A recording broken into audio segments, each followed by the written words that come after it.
Saw this guy.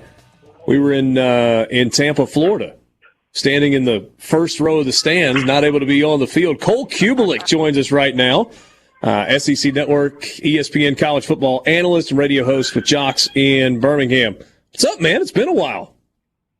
Yeah, it has been. I kind of forgot how that game worked out. I know I saw you once in the first half, and then I kind of thought, you know what, I'm not walking back and forth through the stands across the field to go back and see what everybody's doing. So I pretty much camped out on the Indiana sideline for the rest of the game, and that's kind of the way that it played out. So sorry about that. Well, you must have found out that's where they were bringing a blooming onion, and so you felt no reason to leave. Well, I mean, that was also one of the reasons that I decided to stay where I was. Of course, you know, when you get hooked up with something like that, you don't want to walk away from it. Yeah, I certainly understand that. I think I had a pack of crackers in my bag that I munched on at halftime. Hey, man, let's dive in and talk a little bit. I know you do your homework and have already started diving in on this 2021 season. That's kind of a year-round thing for you. Let's talk some Ole Miss and Mississippi State to start things off. So, year two for Lane Kiffin at Ole Miss. A lot of pieces coming back on the offensive side of the ball. I'm not sure that they can be as bad as they were defensively last year. I mean, that was a historically bad defense. When you look at this Ole Miss team, kind of in the confines of the SEC West race, what jumps out for you? Well, I think it's both offenses, first and foremost. Obviously, experience at quarterback for Ole Miss. And even though there's a lot of skill that's gone, a lot of production that's gone, I think you still have to be pretty impressed with the production that returns. Really just the amount of guys who have been productive and made plays and played a lot of football.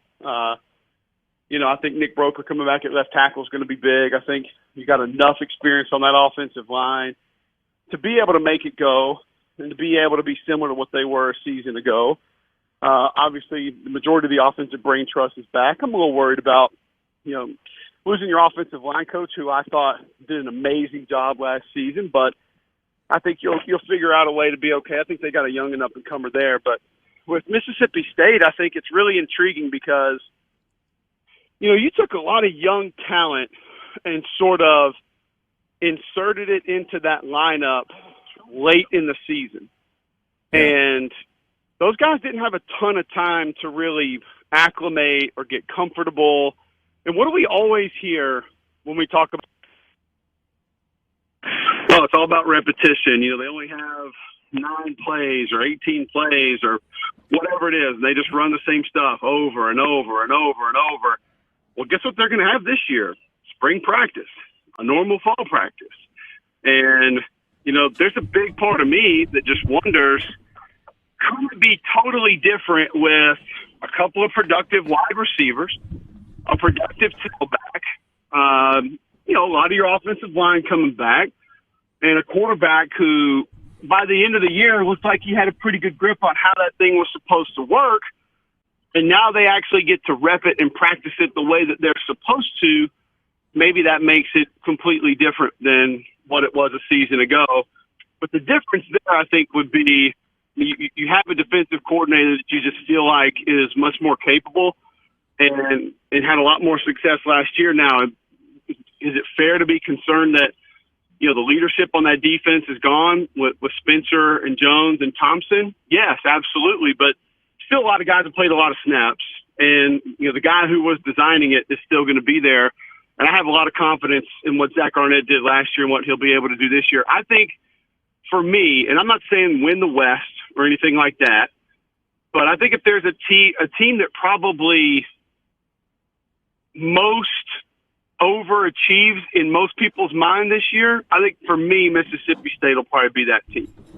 And part of that is so many people are talking about, you know, 1, 2, 3 wins, which I'm just kind of like, no, I don't see that. I think it's going to be a team that's much closer to 500, maybe even a game or two over 500. So I'm not saying they're competing for the West this year, but just based on what I hear a lot of people saying about Mississippi State, I think that could be the team that really goes further than what most people's expectations for them are in the SEC this fall. Cole, you mentioned Will Rogers and coming on, and we've had a lot of conversations about quarterback at Mississippi State. And Haydad, who obviously covers the team closely, is not 100% convinced that Will Rogers is going to be the quarterback. You have Jack Abraham transferring in from Southern Miss, and he's got a lot of experience, not at Mississippi State, but a lot of college football experience. And then Sawyer Robertson coming in, who's kind of a Mike Leach guy.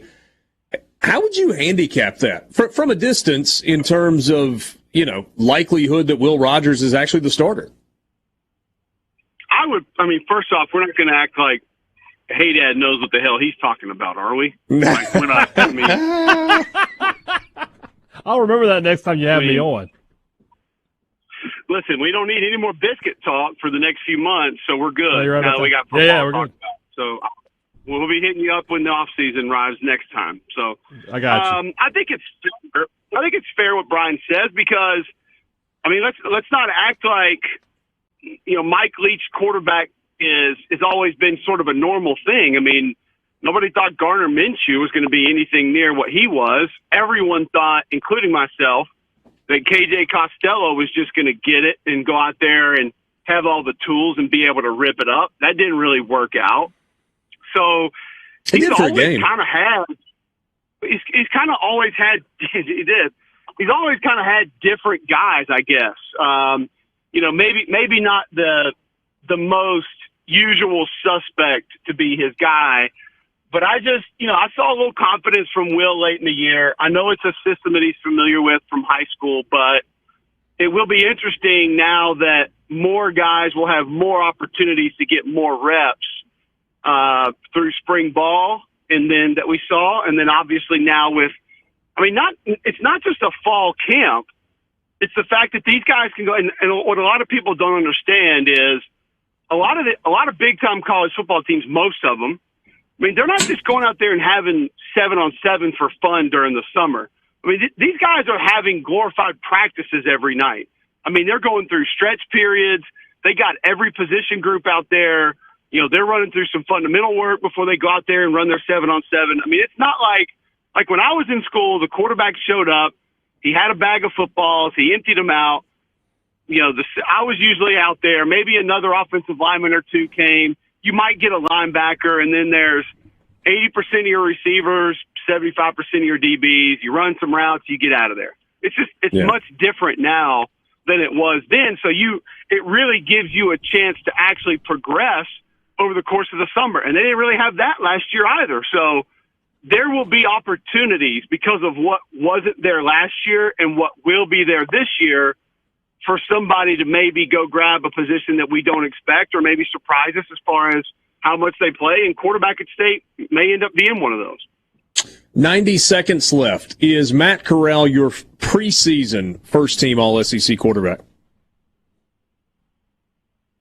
Who else is even in contention? See, I've argued that JT Daniels is going to be voted by the media first-team All-SEC. I don't think he should be, but I think he will be.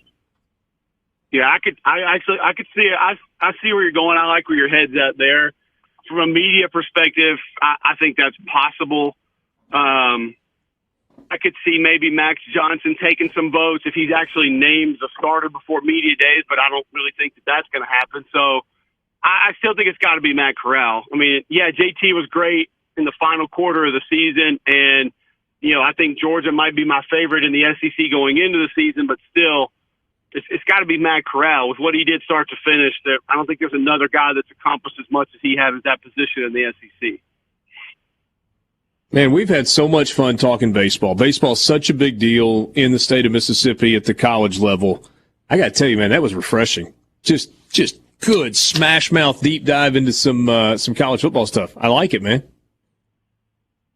I enjoyed it. I can talk baseball too, but next time let's diversify a little bit. And maybe we'll talk biscuits, maybe we'll talk baseball, and then we can talk some football as well. What Haydad doesn't really tell people is deep down, it's just a shtick. He actually really, really likes cornbread. That's a lie. Once again, Richard Cross has told a lie on statewide radio. I'm not a cornbread hater, so don't put me in that category. No, I'm with you. Not. I'm better than biscuits, but I'm not a hater. Are you recovering from your most recent surgery? And what number was that? That was number 13, biceps tendon repair. 14, excuse me. Biceps tendon repair. I have the brace off. I am making my way back, probably about 60, 70% back. It's just going to take some time to get everything fully strength, but we're doing all right. We're surviving. Still picking up kids and getting through the day. So.